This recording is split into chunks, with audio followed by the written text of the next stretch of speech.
Hello. Can you hear me? Is that okay? No. So, I am here to talk about the holidays, and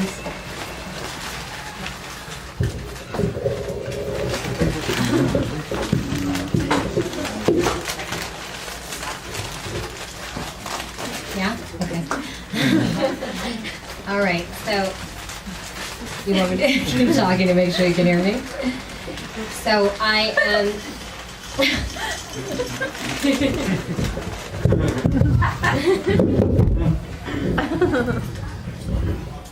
Better? Let's give it a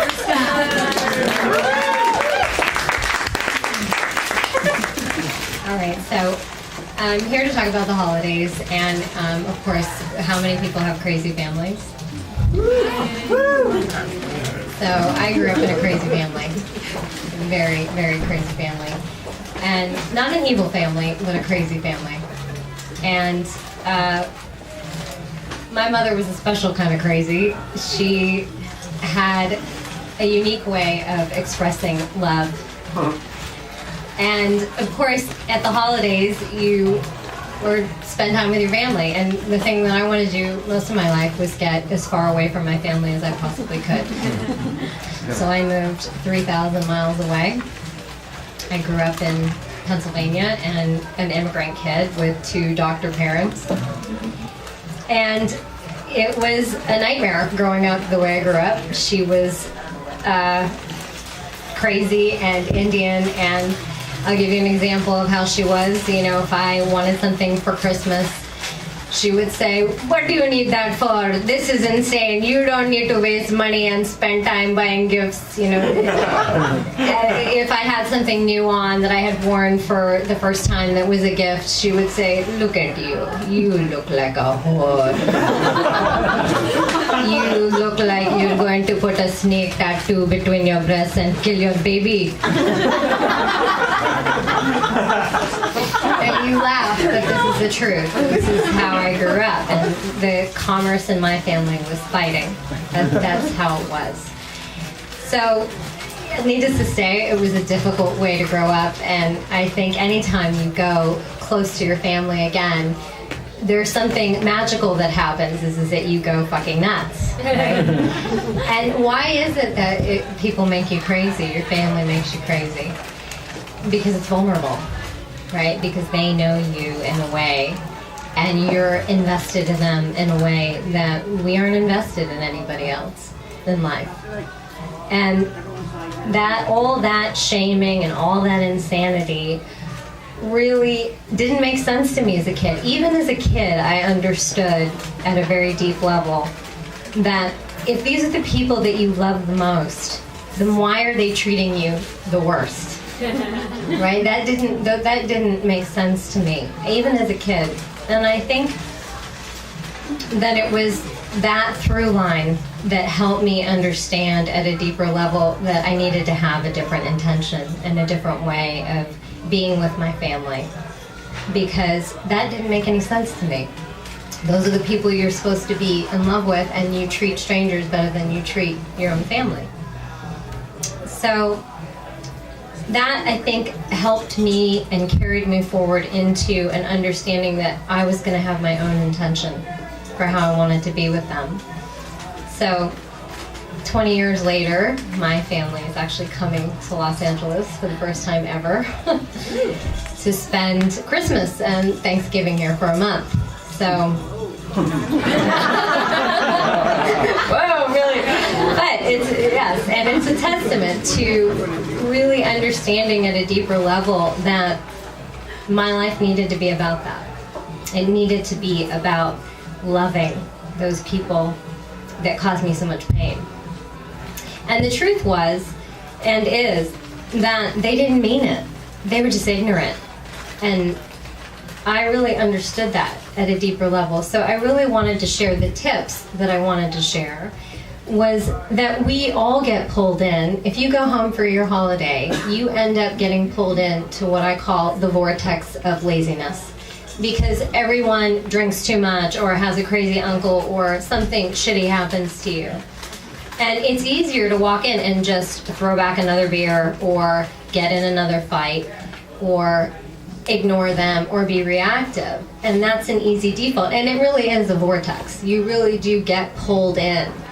So if you're not intentional about how you want to be with your family, if they really are who you love and who's important to you, just being able to connect with what your own intention is for how you want to be with them is incredibly significant, because you're basically saying, this is the energy I want to stand in, and I want the universe to coalesce around this, not the default of how I grew up that makes me drink too much and take Xanax and whatever else works for you. And I'm not saying that's a bad option. I'm not. I'm really not. It's just another option. And so I wanted to invite you all to really just consider, what are the holidays about for you? For me, they're about giving and receiving love. And to me, that means that I get to include grace in my life, because that's really what giving and receiving love is. And to give, how do we give? Do we give because we have an expectation, or do we give just because that's what we want to be offering in that moment, without anything requiring anything back from somebody? To really give from the most generous place inside.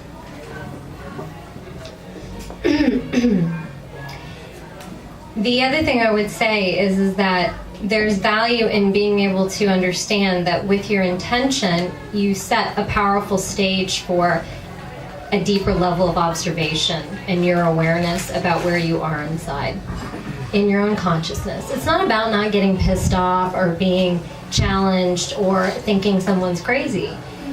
It's about learning how to be and navigate your own consciousness so that you're empowered and you're not just a victim all the time, which is lazy. It just is. It's a default, and it's completely disempowering for everyone.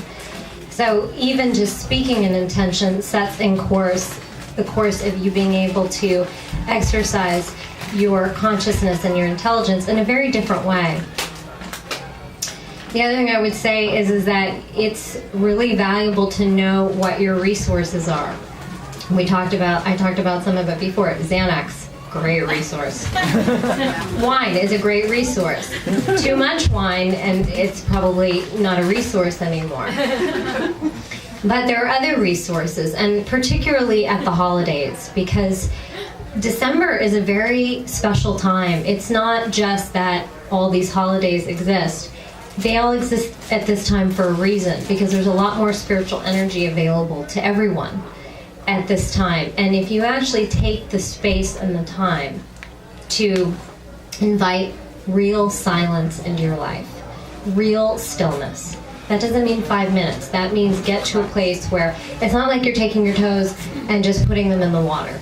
It's very different if you take your toes and you stick them in the water than it is if you actually dive into the ocean and go for a swim. You're going to feel very different if you do one or the other.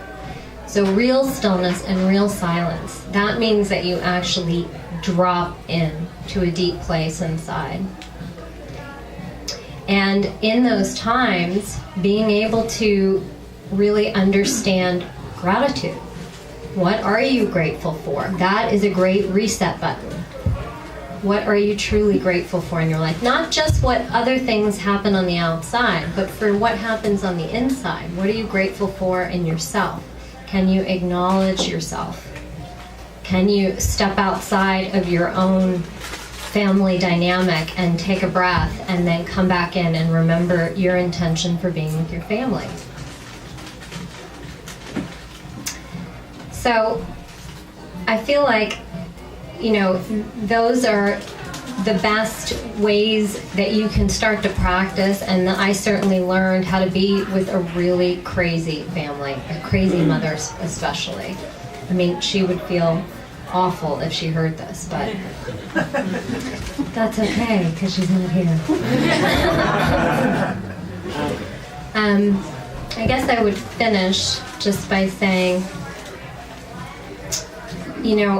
there's a great way of looking at things. There's a doctor, his name was Andrew Taylor Still, and he said anybody can find the disease. The trick is to find the health. So if you can zoom out in your life or in your family dynamic and actually see the health of what's going on, what's going right, not just what's going wrong. Because it's very easy to say, oh, that sucks, and this person's a jerk, and rah, you know. It just keeps you lazy and defaulted, and you're not really attuning to what's happening at a deeper level. None of us are. There's a way in which people, when we're attuned and when we're intentional about how we want to be in the world, that we can meet people where they're at. You know, raising in consciousness and being more and more attuned and enlightened to your soul's depth does not mean that you then talk down to other people. It means you get better at meeting people at their level. And that takes real humility, which is grace. There's a ending of a prayer that goes like this, I'm paraphrasing. It is in the giving that we receive. And it is in the forgetting ourselves that we come to know others. It is in forgiving that we are forgiven. And it is in letting go and dying that we are born again to our authentic selves. So happy holidays.